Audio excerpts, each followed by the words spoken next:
Hello. Today I will outline the history of this history of troy weight. Details of the people who, over the centuries, put together the story being told here. In 1620, Francis Bacon rewrote the script for English thought in his Novum Organum. He rejected medieval scholastic obsessions with abstraction, a tradition with roots going all the way back to Plato.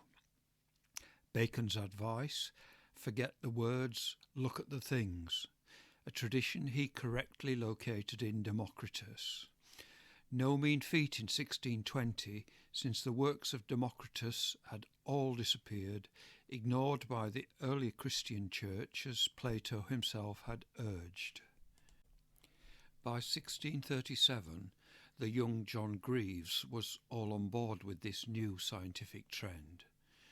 Reading about him on the web might give you the idea that he went off to Egypt with the sole aim of measuring the pyramids, but that is wrong. As mentioned earlier, professional academia has turned its back mostly on the history of weights and measures over the last 50 years or so.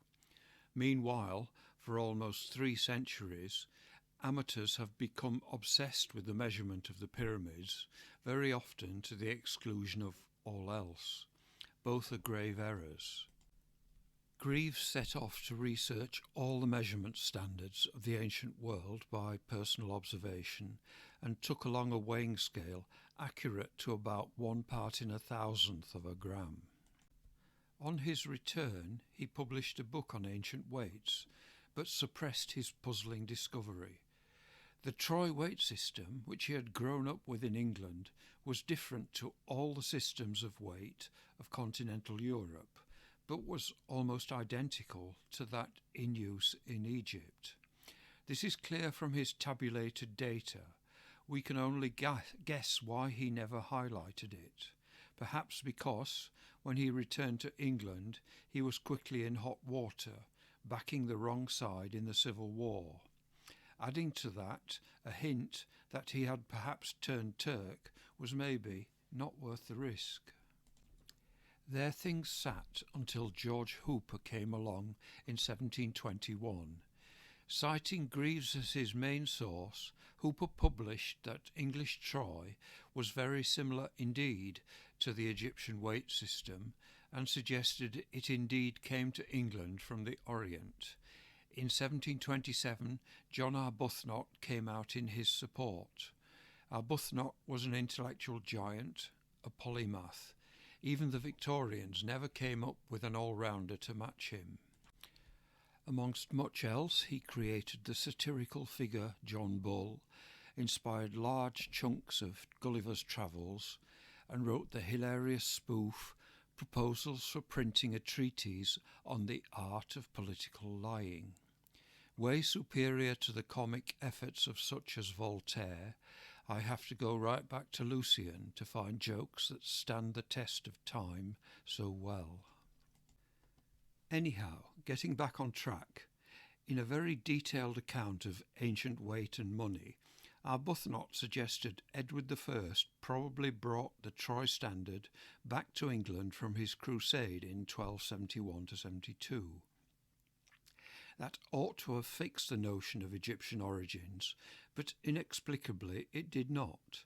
In 1745, Martin Fulks put up the alternative claim that troy weight had come to England from the standard set at a fair held at Troyes in France.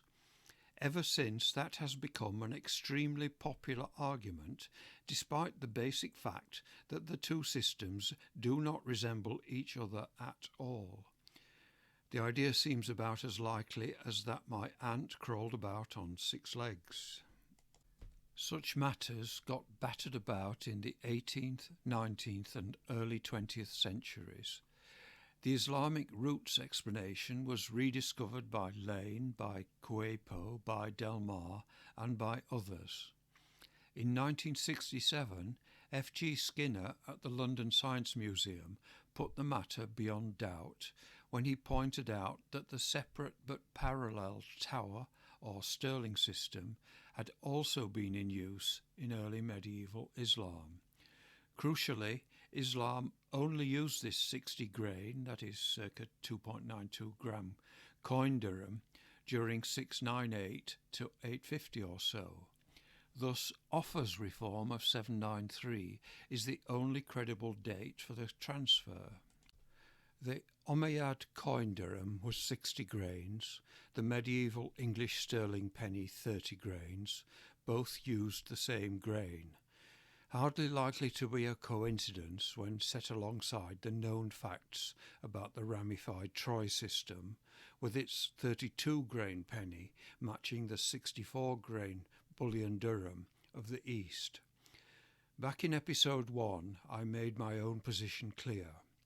Since 1967, Skinner has been erased from the official account of weight, and I judge this is due to the interference by those imposing politically correct pro-Rome and/or pro-Euro ideas without any regard to the known facts. More fundamentally, the philosophical platform for this erasure was an about-turn which took Bacon's revolution and stood it on its head. The trendy new fashion, the linguistic turn, favoured words over things. It was led by the hugely influential economist Maynard Keynes via his chum Wittgenstein. Weight and money had become bolted together under Bacon's philosophy.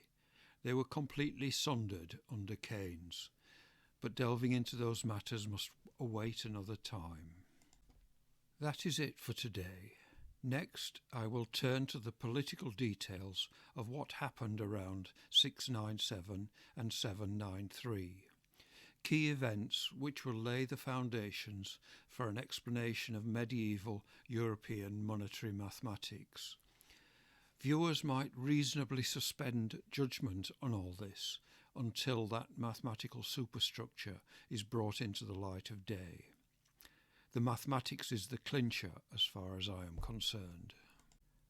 As usual, thanks for listening. Any comments?